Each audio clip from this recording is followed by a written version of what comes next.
Hello and welcome to my YouTube channel. If you're regular here, you know I review many photographic, audio and video related products. And if you're new here, well, that's exactly what I do. Now, today I'm looking at two cameras. I'm comparing two cameras, both from the same manufacturer. We're looking at the Canon R10, which we have, not that one, that's this one. Is it this one? Yeah. We're looking at the Canon R10. They are so similar, I get confused which one's which. We're looking at the Canon R10, which was released in 2022, and that's this one here, a very compact APS-C camera, and we're comparing that with the Canon RP, which is an older camera, and it's this one here, and it's a full frame body, 26 megapixel full frame camera. Now, the only reason I'm looking at these two is because they're at very comparable prices. It may be confusing for, a new buyer to decide which one to go for. Is the RP, although it's an older camera, better because it's full frame, or would the R10 be better because it's a much newer model, but it's an APS-C crop sensor camera? They both use the Canon RF mount, so you're not going to find any differences there. They both take exactly the same range of lenses as each other. That's the RF mount. That's the Canon RP. So you can see that's a bigger sensor in there than what is in the R10. That's quite a bit smaller. It's a crop sensor in the R10. So which one do you go for? The R10, which is a 24 megapixel APS-C sensor, or the RP, which is a 26 megapixel full frame sensor. And I'm just going to go through some of the differences between the two. The R10 has certain advantages over the RP and vice versa. Now the R10 is great for video. It's in some respects a better video camera, and I'm going to go through the reasons for that as well. So let's now just break this down. So hopefully this video will help you make a decision as to which one to go for. The main advantages with the R10 is in video, to be fair. That's what I see anyway. So the R10, which is this one here, great body design. In fact, the body design of both of them is virtually identical. It's very, very similar. The top plates are very similar. The button layout is very similar. So you can see on the top there. The main difference is on the RP, the on-off switch is on the left-hand side, which I'm not a big fan of because I like to be able to turn it on and off single-handedly. But with the RP, you have to use both hands to some extent to be able to, you can't get your thumb over there to be able, well, you could, but it's not easy to get your thumb over there to turn the camera on and off. Where with the R10, the on-off switch is right, on the top there. It's great, very, very easy to get to. And still not as nice as it would be if it was round the collar of the shutter dial, which it is on the Nikon cameras. But, still has a better design being around the control dial than it is on the other side of the camera. So, slight difference there. But other than that, the control layout and all the PASM dial and everything else is pretty much the same on both cameras. So if you're a Canon user and you've used other Canon cameras, you'll fall in love with either the R10 or the RP. The R10 has many advantages for video over the RP. Firstly, when you're shooting in 4K, it uses the dual pixel autofocus, where with the RP, you don't get dual pixel autofocus. It switches over to contrast detect autofocus, and it's not great. It hunts. So I always shoot in HD on the RP, so I retain that dual pixel autofocus. Secondly, there is no video record limit on the R10, so you can just keep on running. And that's great when I'm working in the studio here, because when I do get all these fluffs, I can cut those out in the edit, and the audience never knows that I've made so many fluffs. I know, but the audience doesn't know, as in you guys and girls don't know. So great advantage with the R10. I don't have to keep stopping and starting the camera. I don't have to worry about that 30-minute record limit where the RP has that. The Canon R10 has a built-in flash. You just pop it up by doing that and you have a built-in flash. It's quite a weak flash, but it's ideal for fill-in if you need some fill-in flash. I personally would use an on-camera flash gun, either made by Canon or one of the independent brands. I use Godox. I think they're fantastic flash guns. You know, that is one slight advantage over the R10. It has a built-in flash. Almost knocked it off the desk. The RP has no built-in flash, so if you want to use fill-in flash, you'll need to put an additional flash gun on the camera.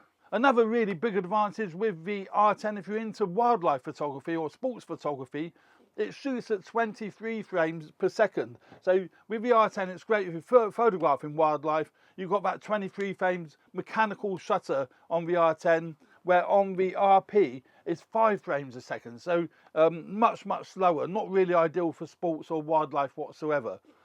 Great if you're doing portrait photography, if you're doing general photography, landscape photography, whatever, the RP will suit your needs beautifully. You don't really need fast shutter speeds.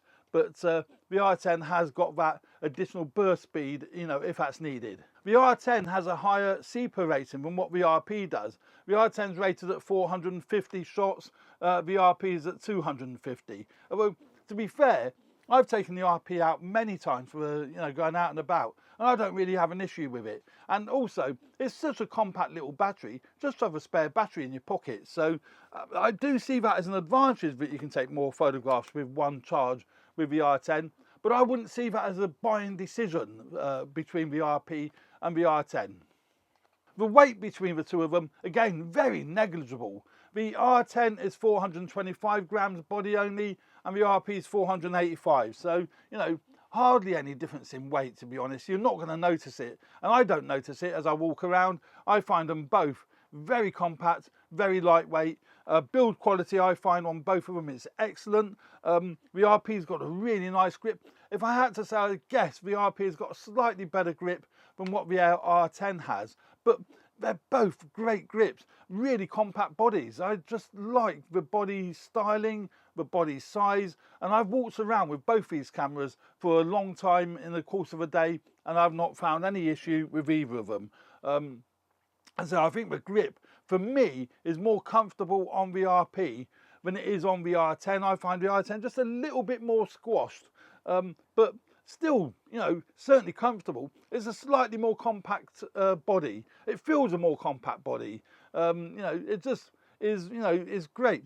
They both have a 3-inch articulating screen on the back, so, you know, you can do your selfies or whatever, and certainly with me in the studio here, can have a monitor pointing my way so I can actually see what it is that I'm filming.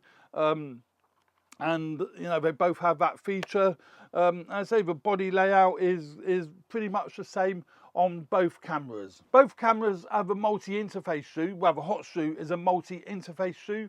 That's great for flash guns. That's also great for audio accessories. I know Tascam make an XLR audio accessory that will slot straight into the hot shoe without having to use mini, you know, 3.5mm jack leads to be able to connect to the microphone jack. So they both have that, so no differences there. Although the RP is quite restricted when it comes to video, as I say, I use it in the studio and I shoot in HD, comes out great.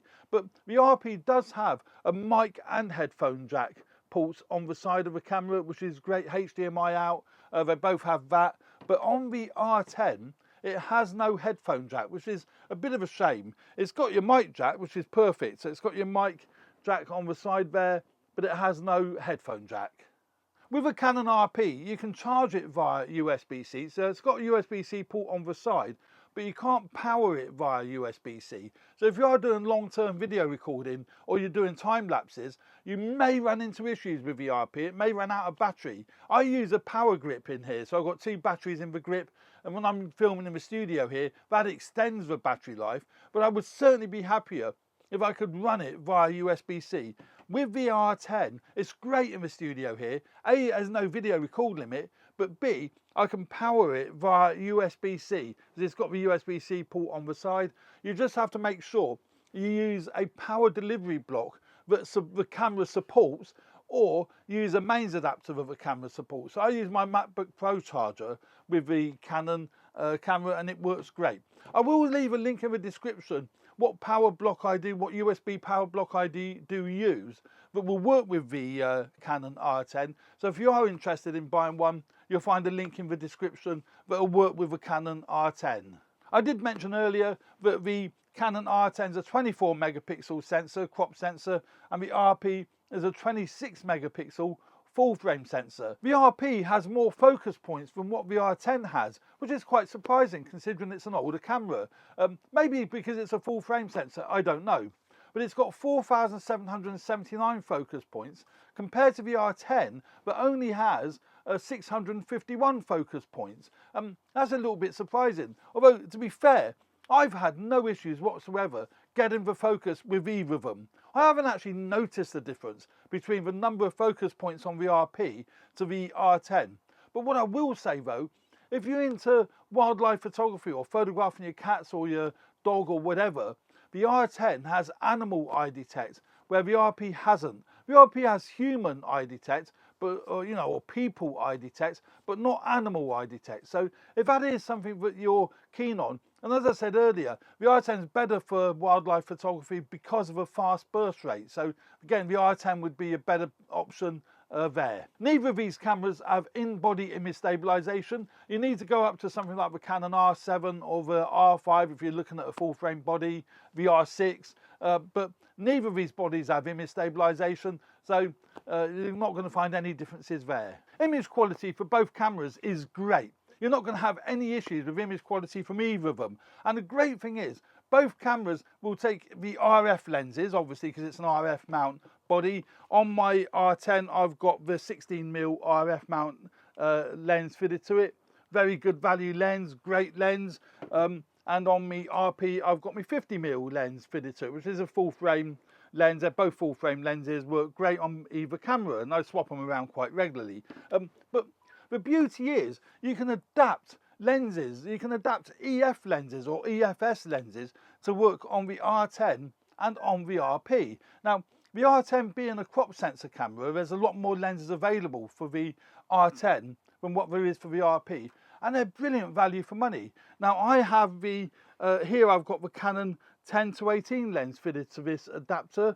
It's basically just there's no glass in the adapters. There's a Canon EF to RF adapter. It transmits the EXIF information, autofocus, exposure, and all the rest of it. So, in fact, that's a Mikey adapter. I've just noticed that's a Mikey adapter I've got fitted to this camera body. It's a nice adapter.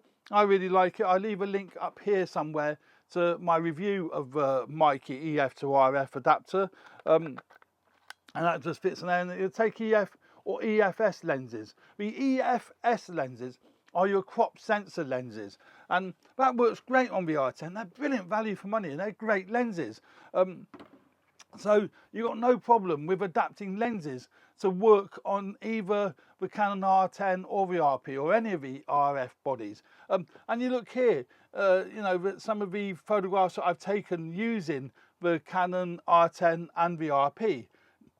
We'll take a quick look at these sample images that I've taken with both the Canon RP and the R10, and you judge for yourself. I will leave a link to my Flickr page where you can take a much closer look at them on Flickr. It's much easier to see them on Flickr than it is to see them on my YouTube channel. But the colours are great. This is taken with a Canon RP with the 16mm lens, and colours are great. Beautiful sharpness. This camera does produce beautiful sharp images, very natural looking. They don't look digitized. And I haven't done any editing with these images whatsoever. And they just work really well. Dynamic range is great with the RP. It's just an all-round great value full frame camera. And actually I've added a sky to that one. There's the original image and there's a sky that I put in. Now with that I use the program called I've done it on that one as well, just for mucking around a bit. There we go, look at that. Now I use a program called Luminar NEO. When it comes to photo editing, I use two programs. I use Lightroom and I use Luminar NEO. And with Luminar NEO, I use it for sky replacement. I use it for enhancement. It's just a great bit of software. I'll give you an example with this one here. If we just quickly edit this one, we edit it in Luminar NEO. Let's go into that. That'll create a copy. Now that'll load up Luminar NEO, then we can edit it. With NEO, it's a one-time purchase. They do a subscription model, but you don't have to go down that road. You can just purchase it and then you own it, which is great. Very different to how Adobe work with Lightroom. And let's load up Luminar NEO. It's now in NEO. We go into the edit module. That'll bring up that. We can go into sky replacement, which is there. We can see what sort of sky we want. So let's say we'll go with that one. And then what that'll do, that'll replace the sky. And it does it all automatically. You can make fine-tune adjustments, and that's what's great about it. And then there's the sky. That's done that. We'll go back into enhance so that we can actually bring that up a bit. Bring the whole image up like so. Click apply. Now, obviously, if you was editing your photographs, you'd probably spend a lot more time on them than what I've just done there. But I was just using that as an example to show you what you can do with Luminar NEO. Great bit of software. And then it's brought it back into Lightroom, and hey presto, there you have. So I've got two different versions now with two different skies. So yeah, great bit of software. I'll leave a link in the description where you can download a trial version of Luminar NEO and have a play with it. And if you do decide you want to buy it, use my code AVP to get $10 off of a checkout. So that would be fantastic. Helps me out. It certainly helps you because it's a great bit of software. But have a play with it, see how you get on. So looking at the R10 sample images, this is taken with this Sigma 17-70 lens, adapted lens. That's an EFS lens, so it's a crop sensor lens on my R10. And again, the R10's great. Sharpness is great. Even with a lens, it isn't the sharpest in the, you know, it's a cheap lens, but still beautiful sharpness. Really nice colours and a really great combination. And the 17-70 is a really nice lens, and it's not an expensive lens. You know, look at the detail in that. It's really, really good.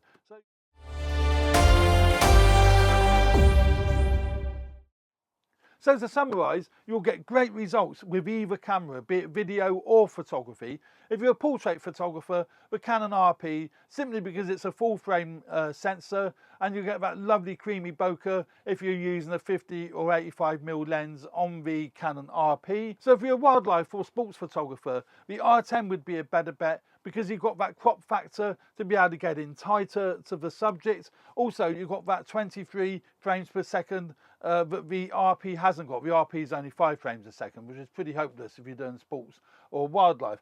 If you're a general photographer, I think either or is going to work really, really well for you.